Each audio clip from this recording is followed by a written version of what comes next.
நான் உங்கள் டாக்டர் அமலா, உங்கள் சித்த மருத்துவர். இன்றைக்கு பயனுள்ள தகவல். சிலவங்களுக்கு உதடு உலர்ந்து தொலி ஃபீல் ஆகிட்டே இருக்கும். எப்போ சிலவங்களுக்கு வெடிச்சு பிளட்டு கூட வருது.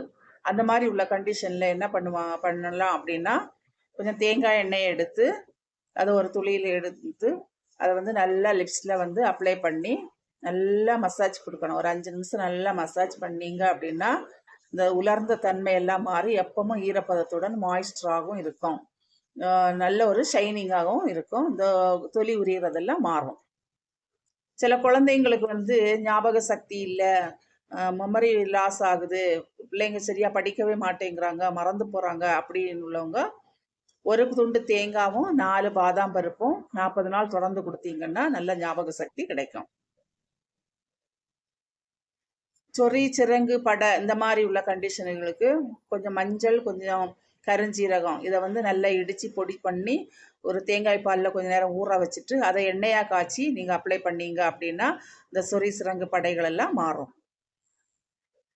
முகத்தில் கரும்புள்ளி, டாட்ஸுகள், பிம்பிள்ஸு, சுருக்கம், வெள்ளை வெள்ளையான திட்டுகள் இந்த மாதிரி எல்லாம் இருக்குது அப்படின்னா கொஞ்சம் தேங்காய் எண்ணெய் எடுத்து நல்லா நம்ம கையில் ஊற்றி நல்லா தடவி அதை நம்ம முகத்தில் அப்ளை பண்ணி நல்லா ஒரு 5 நிமிஷம் மசாஜ் பண்ணணும். மசாஜ் பண்ணிவிட்டு நைட்டு தூங்கிட்டு காலையில் எழும்பி நீங்கள் முகத்தை வாஷ் பண்ணிட்டீங்க அப்படின்னா இந்த முகச்சுருக்கம், கரும்புள்ளிகள், டாட்ஸுகள், வெள்ளை வெள்ளை திட்டுகள் எல்லாம் மாறும். தொடர்ந்து இந்த மாதிரி செய்துட்டு இருந்தீங்கன்னா கருப்பு டாட்ஸுகள், பிம்பிள்ஸ் எல்லாம் மாறி கிடைக்கும். சிலவங்களுக்கு தாது பலன் இல்லை, தாது புஷ்டி இல்லை, ரொம்ப பலவீனமாக இருக்கிறாங்க அப்படின்னா டெய்லி 1/2 டம்ளர் தேங்காய் பால் எடுத்துக்கிட்டே இருந்தீங்க அப்படின்னா நல்லா தாது பலன் கிடைக்கும். இந்த பயனுள்ள தகவல் உங்களுக்கு பிடிச்சிருந்ததுன்னா எங்கள் பேஜை நீங்கள் ஃபாலோ பண்ணுங்கள். நன்றி.